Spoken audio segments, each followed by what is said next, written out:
তো এখন আমরা দেখব লেজার কাটিং এর মাধ্যমে কিভাবে এই বক্সগুলোকে কাটা হয়। তো এটা হচ্ছে হোয়াইট কালার অ্যাক্রিলিক শীট। আমরা আরও বিভিন্ন কালার অ্যাক্রিলিক শীট ব্যবহার করব, ট্রান্সপারেন্ট অ্যাক্রিলিক শীট ব্যবহার করব, যেটা খুবই দামি হয়। তবে আমরা সবগুলোই ভ্যারিয়েশন রাখবো, তার সাথে আমরা হার্ডবোর্ডও রাখবো যাতে দাম কম হয় আপনাদের সুবিধা। দেখুন পুরো ক্লিয়ার।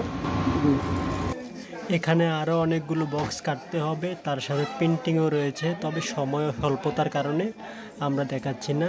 তো আমরা সরাসরি চলে যাব প্রিন্টিংয়ে এটা তোলার পর।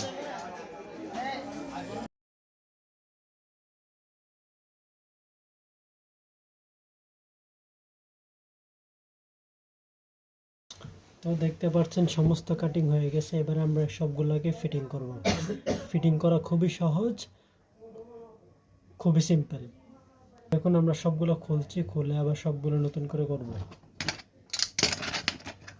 এই দেখুন আমাদের মেইন প্লেট, উপরের প্লেট। আমরা এখানে অ্যাসেম্বলি করব। আমরা সুবিধার কারণে আমরা গ্লুগান ব্যবহার করছি, কিন্তু আপনারা যে কোনো গরম জাতীয় কিছু আমরা গ্লু দিয়ে দেবো, আপনার সেটাকে গরম করে লাগাতে পারবেন। যে মিনি ইউপিএস এর জন্য অনলাইনে আরও অনেক বক্স পাওয়া যায়, কিন্তু এগুলো অনেক ছোট থাকে, যার কারণে ওগুলাতে ভালো করে ব্যাটারি বা বিএমএস দিয়ে পুরো বক্স কমপ্লিট করা যায় না। আমাদের এটা প্রায় 5.5 ইঞ্চি বক্স, তাই এটাতে সব কিছু আপনি কমপ্লিট করতে পারবেন খুবই সুন্দর সহজেই।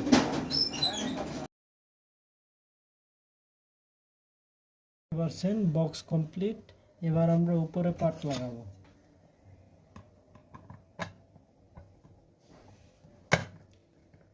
এই দেখুন পার্ট লাগানো কত সহজ। এবার আমরা উপরেরটাকেও ঘাম দেব।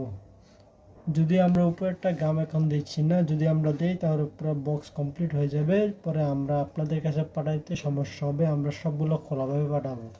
দেখতে পাচ্ছেন কত সহজ ফিটিং করা। আমি আশা করছি আপনারা খুবই দ্রুত অর্ডার করবেন, কারণ এটা খুবই সীমিত রয়েছে। আমরা নতুন শুরু করছি, তাই খুবই সীমিত স্টক আছে। আপনারা খুবই দ্রুত অর্ডার করবেন।